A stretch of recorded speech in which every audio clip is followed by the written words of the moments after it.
এই গ্রামে আজও এমন মানুষ আছে যারা রাত্রে না খেয়ে ঘুমায়, যাদের ঘরে হাঁড়ি আছে কিন্তু চুলা জ্বলার মতো সামর্থ্য নেই।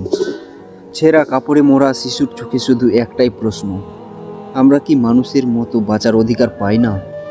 শুধু একটিবারেই বৃদ্ধা মায়ের দিকে তাকান। সারাটি দিন পরিশ্রম করে তবুও তিনি কারো কাছে হাত পাততে লজ্জাবোধ করেন, কিন্তু ক্ষুধা তো আর লজ্জা বোঝে না। এবং শিশুর কান্না কোনো ধর্ম, কোনো রাজনীতি মানে না। তাদের শুধু একটাই স্বপ্ন, ঠিকমতো দুবেলা দুমুঠো খাবার। একদিকে ক্ষুধার্ত মানুষ আর একদিকে ইট পাথরের ঝকঝকে স্থাপত্য। কোনটা বেশি মান্যতা দেয় আমাদের এই সমাজকে? আপনাদের কাছে একটি প্রশ্ন রাখলাম, ইসলামে কোনটা বেশি মান্যতা দেয়, এই ক্ষুধার্ত মানুষ নাকি এই ঝকঝকে মসজিদ? মসজিদ আল্লাহর ঘর, এতে কোনো সন্দেহ নেই। ঈদগাহ, মাদ্রাসা সবই ইবাদতের স্থান। তবে কি আল্লাহ শুধু এগুলোতেই খুশি? কুরআন আমাদের শিখিয়েছে, নামাজের পাশাপাশি মিসকিনদের হক আদায় করো এবং তোমার আশেপাশের মানুষ যেন অনাহারে দিন না কাটে। যে ইবাদত মানুষের কষ্টে উপেক্ষিত, সেই ইবাদত আল্লাহর কাছে পূর্ণ হয় না। রাসূল সাল্লাল্লাহু আলাইহি সাল্লাম বলেছেন, যে ব্যক্তি পেট ভরে খাবার খায় অথচ তার প্রতিবেশী ক্ষুধার্ত থাকে, তিনি পূর্ণ মুমিন নয়। তাহলে একবার মন থেকে ভাবুন, এই দৃশ্যগুলো আমাদের জন্য কি বার্তা দেয়? একটি গ্রামে যদি নামাজ পড়ার জন্য সুসজ্জিত মসজিদ থাকে, বড় একটি ঈদগাহ থাকে, অথচ কিছু পরিবার অনাহারে দিন কাটায়, ঠিকমতো দুই বেলা দুই মুঠো খেতে পায় না, তাহলে আপনারাই বলুন অগ্রাধিকার কোনটি? সেই সুসজ্জিত মসজিদ, মাদ্রাসা, নাকি অসহায় পরিবার?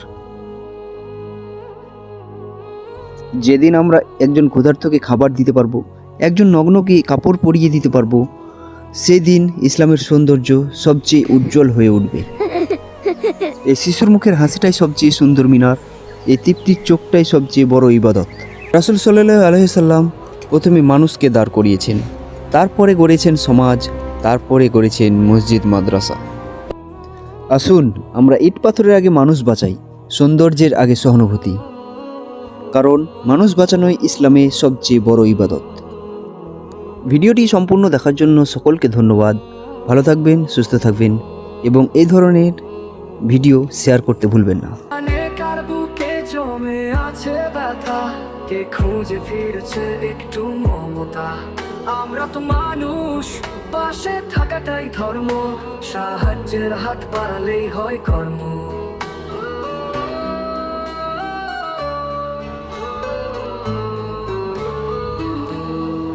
মানবতাটাকে এসো চলো একসাথে, ভুলে যাবো আমি তুমি একই হৃদয়ে কথা। Help together নামটি যেন আলো, ভালোবাসা সুরে ভাসুক।